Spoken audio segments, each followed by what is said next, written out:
This is what Allah gives us the reminders. Abu Abdullah Muhammad ibn Ahmad al-Qusri relates that in Istanbul there was a governor, he died. They dug a grave for him. When they were on the verge of lowering this body inside the grave, do you know what they saw inside the grave? They saw a black snake waiting for him inside the grave. They were terrified. Naturally they were terrified.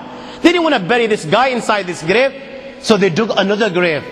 Now they've spent hours digging the second grave. They're on the verge of lowering the body inside the grave, and you know what? The same snake they saw in the first is waiting in the second. They dig a third grave. A third grave. And they find, when they're on the verge of lowering this grave, all of a sudden, out of the blue, they find the same black snake inside the grave.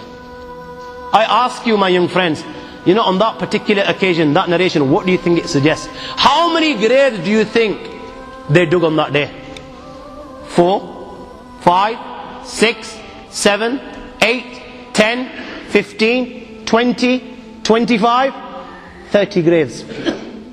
The narration says that on that day they dug about 30 graves. Every time the grave was dug and they were on the verge of lowering this body inside the grave, they would find the same black snake waiting.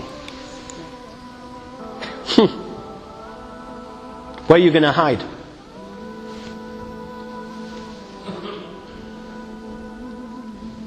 It doesn't come any clearer than this. Where are you going to hide? Where? Allah. You know, even when you've gone 6 foot under, you can't get away. You've left the dunya and you've gone 6 foot under and you think you've got away with it.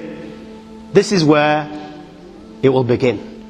You know, fed up after digging so many graves, they consulted the ulama. What should we do with this person? May Allah protect us. They said, you know what? Just bury him inside the grave. Leave the rest to Allah subhanahu wa ta'ala. And they buried him.